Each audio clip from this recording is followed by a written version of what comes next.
નમસ્કાર, આપ જોઈ રહ્યા છો સંદેશ ન્યૂઝ અને આપની સાથે હું છું લખમા। સમાચારોની શરૂઆત કરીએ। અમદાવાદ એરપોર્ટ પર નમાઝનો એક વિડીયો વાયરલ થયો છે। જાગૃત નાગરિકે આ વિડીયો બનાવી સોશિયલ મીડિયા પર ફરતો કર્યો છે। એરપોર્ટ પર જાહેરમાં નમાઝ પડતા હોવાનો આ વિડીયો છે। એરપોર્ટ પર નમાઝને લઈ અને જે અન્ય મુસાફરો ત્યાં ઉપસ્થિત હતા તે મુસાફરોમાં ભારોભાર રોષ જોવા મળ્યો છે।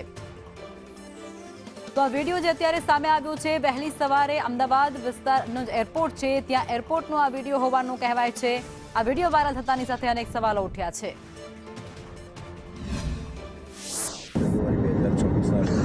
સવારે અમદાવાદથી મુંબઈની ફ્લાઇટ હોવાથી 5:30 વાગે એરપોર્ટ પર આવ્યો। સિક્યોરિટી ચેક બતાવીને જ્યારે હું ફર્સ્ટ ફ્લોર પર ટર્મિનલ 1ના ફર્સ્ટ ફ્લોર પર જ્યારે હું આવ્યો ત્યારે મેં અમુક ડિસ્ટર્બિંગ ઇન્સિડન્ટ્સ જોયા। 15થી 20 જણનું ત્યાં નમાઝ ઓફર કરી રહ્યો હતો। એ જોઈને તરત જ હું શોક થઈ ગયો અને મેં ત્યાં ઉભા રહીને તરત જ વિડીયો લીધો। પછી એમાંનો એક વ્યક્તિને મેં એમના નમાઝ પતવા દીધી। મેં પત્યા પછી એક વ્યક્તિને પૂછ્યું કે તમને શું આ લીગલ છે, તમે આ કરી શકો છો? તો એમને મને કોઈ જવાબ ના આપ્યો। તો અમદાવાદ એરપોર્ટ પર નમાઝનો એક વિડીયો જે અત્યારે ખૂબ સોશિયલ મીડિયા પર ફરતો થયો છે। જાહેરમાં નમાઝ પડતા આ લોકો જે દેખાયા છે વિડીયોમાં અને ત્યારબાદ અત્યારે વિવાદ સર્જાયો છે, કારણ કે એરપોર્ટ પર જે અન્ય મુસાફરો હતા તેઓનામાં ત્યારે ભારોભાર રોષ આ મુદ્દાને લઈને જોવા મળી રહ્યું છે। જાહેરમાં નમાઝ પડતા વિવાદ સર્જાયો છે। નમાઝનો વિડીયો જે ખૂબ વાયરલ થયો છે, એક જાગૃત નાગરિક દ્વારા આ વિડીયો બનાવવામાં આવ્યો છે અને એ વિડીયો સોશિયલ મીડિયા પર ફરતાની સાથે જ અનેક સવાલો સર્જાયા છે। સંવાદદાતા દિવ્યા અમારી સાથે લાઈવમાં જોડાઈ ગયા છે। દિવ્યા, અમદાવાદ એરપોર્ટ પરનો આ વિડીયો જે ખૂબ વાયરલ થઈ રહ્યો છે, ભારોભાર લોકોમાં રોષ પણ વ્યાપ્યો છે, વિગતો શું? લખમા, આજે વહેલી સવારે અમદાવાદ એરપોર્ટ ઉપર જે સોશિયલ મીડિયામાં જે વિડીયો વાયરલ થયો હતો, જ્યાં સ્થાનિક પેસેન્જર દ્વારા CISFને રજૂઆત પણ કરવામાં આવી હતી કે આ પ્રકારે લોકોની ધાર્મિક લાગણીઓ ન દુભાય તેવા ઉદ્દેશ્ય સાથે આ પ્રકારે જાહેરમાં નમાઝ ન પડવી જોઈએ। જો કે એક્શન લેવા માટેની પણ પેસેન્જર દ્વારા રજૂઆત કરવામાં આવી હતી, જે બાદ પેસેન્જરો દ્વારા આ વિડીયો છે તે સોશિયલ મીડિયામાં મૂકવામાં આવ્યો હતો અને ટીકા ટિપ્પણી અને પેસેન્જરો જે અમદાવાદ એરપોર્ટ ઉપર આજે વહેલી સવારથી પસાર થતા હતા તેમને પણ પોતાના ઇન્ટરવ્યુઝ છે, પોતાની પ્રતિક્રિયાઓ છે તે સોશિયલ મીડિયામાં વહેતી કરી હતી અને જે આવા પ્રકારે લોકોની ધાર્મિક લાગણીઓ દુભાઈ રહી છે, જેને લઈને આવા કૃત્ય ન કરવા જોઈએ તેવી રજૂઆત કરતા સોશિયલ મીડિયામાં એક ટ્રેન્ડ છે તે શરૂ થયો છે। સાથે જ હિન્દુ સંગઠનોમાં પણ આ બાબતને લઈને નારાજગી છે તે જોવા મળી રહી છે કે જ્યારે જાણી જોઈને આ પ્રકારનું કૃત્ય કરવામાં આવતું હોય તેવા આક્ષેપો પણ કરવામાં આવી રહ્યા છે। વહેલી સવારે અમદાવાદ એરપોર્ટ ઉપર એક નહીં પરંતુ બેથી પણ વધારે લોકોએ જાહેરમાં આ પ્રકારે નમાઝ પઢી હતી, જ્યાં પેસેન્જરોની અવરજવર થતી હોય, જ્યાં પેસેન્જરોને ફ્લાઇટ માટે બેસવા જવા માટેની ઉતાવળ હોય તે દરમિયાન આવા પ્રકારના આવું કૃત્ય કરવામાં આવે છે, જેને લઈને અમદાવાદ એરપોર્ટ ઉપર જનારા પેસેન્જરો હતા, હિન્દુ સંગઠનો હતા, તેમને પણ ભારે રોષ જોવા મળ્યો હતો અને સોશિયલ મીડિયામાં તેનો વિરોધ છે તે પણ કરવામાં આવી રહ્યો છે। જી દિવ્યા, આપ જોડાયેલા રહેજો, આપની પાસેથી અન્ય વિગતો પણ મેળવીશું। અને આ જ મુદ્દે અમારી સાથે હિતેન્દ્ર રાજપૂત જોડાઈ ચૂક્યા છે, વિશ્વ હિન્દુ પરિષદના તેઓ પ્રવક્તા છે। હિતેન્દ્રભાઈ, જે રીતે આ વિડીયો સવારથી વાયરલ થઈ રહ્યો છે, લોકોમાં રોષ જોવા મળી રહ્યો છે, કારણ કે એરપોર્ટ પર જાહેરમાં નમાઝ પડતા હોવાના વિડીયોમાં સ્પષ્ટપણે દેખાઈ રહ્યો છે, આપની પહેલી પ્રતિક્રિયા શું છે? બેન, સૌથી પહેલા તો આ જે જાહેરમાં પબ્લિક પ્લેસીસ પર, રોડ પર આવી રીતે ચાલતા ટ્રેનમાં, એરપોર્ટ પર જે પ્રમાણે આ ઘટનાઓ પબ્લિક પ્લેસ પર નમાઝ પડવાની જે વધી રહી છે એ ક્યાંક ને ક્યાંક આ લોકોની માનસિક વિકૃતિ છે, જેહાદી જે વલણ છે એ છે।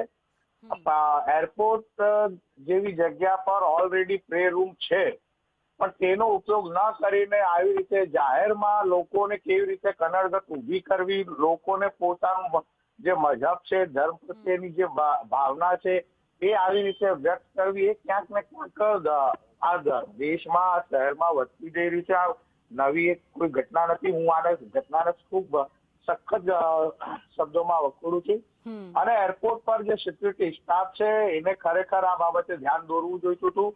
આ જે નમાઝ પડવાની ઘટના છે એને રોકવા જોઈતી હતી, પણ ક્યાંક ને ક્યાંક આ જેહાદી માનસિકતાની આગળ બોલવાની હિંમત કરતું નથી એવું મને લાગે છે।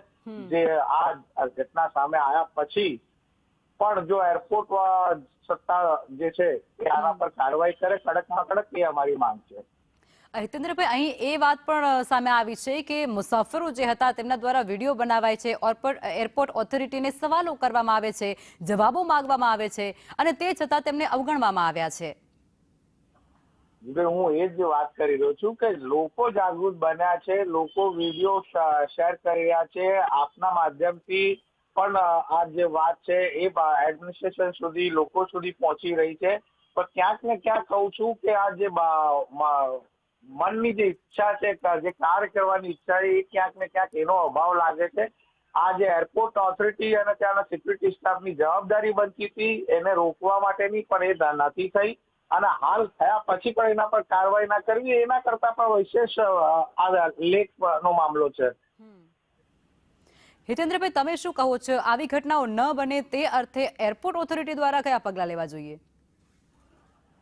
બેન, એરપોર્ટ ઓથોરિટી શું પગલાં લેશે એ હું ના કહી શકું, પણ હું એમને અપીલ કરું છું કે લોકોની આવી રીતે લાગણી દુભાતી હોય છે, લોકોને મુશ્કેલી પડતી હોય છે, આવી જે જાહેરમાં પબ્લિક પ્લેસીસમાં વેઇટિંગ લોનમાં જે પ્રમાણેના દ્રશ્યો છે, જે પ્રમાણે આ લોકો નમાઝ પઢી રહ્યા છે જાહેરમાં, એ ક્યાંક ને ક્યાંક અવ્યવસ્થા ઉત્પન્ન કરતા હોય છે, લોકોને કનડગત ઊભી થતી હોય છે. અને એરપોર્ટ ઓથોરિટી જો આટલા મોંઘા ચાર્જીસ ટિકિટમાં લેતી હોય, સુવિધાઓ આપતી હોય, તો ત્યાં પ્લે રૂમ છે તો એ લોકોને ફરજ પાડવી જોઈતી હતી. હું કહું છું કે આ નમાઝ પડતા પહેલા આ લોકો રોકવા દેતા હતા. પ્લે રૂમ છે, ત્યાં પ્લે રૂમમાં બેસવું જોઈતું હતું.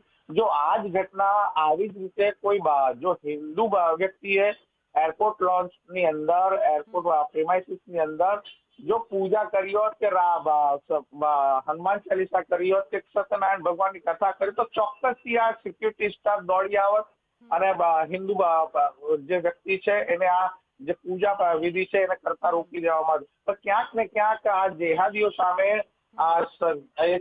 શંકા જેવું વાતાવરણ ઉભું થાય છે. કેમ ચોક્કસપણે આ સિક્યુરિટી સ્ટાફ અને એરપોર્ટ કાર્યવાહી નથી કરતું? અને ખાલી એરપોર્ટની વાત નથી, રેલવેમાં પણ આવા દ્રશ્યો મળે છે, સડક પર, રોડ પર પણ આવા દ્રશ્યો મળે છે. ક્યાંક ને ક્યાંક તંત્ર આ લોકોની સામે પગલાં લેતા ક્યાંક ને ક્યાંક અચકાય છે, મને એવું લાગે છે. અને ખરેખર કાયદેસર આ રીતે પગલાં લેવા જોઈએ. એરપોર્ટ ઓથોરિટી પાસે આ મુસાફરોનો ડેટા છે, કાયદેસર ગુનો દાખલ કરે, એ લોકોને ડિટેન કરે, એ જ્યાં પણ પહોંચ્યા હોય ત્યાંથી ડિટેન કરી એની સામે કાર્યવાહી કરવી જોઈએ. જી હિતેન્દ્રભાઈ, આપ જોડાયા તે બદલ આપનો આભાર.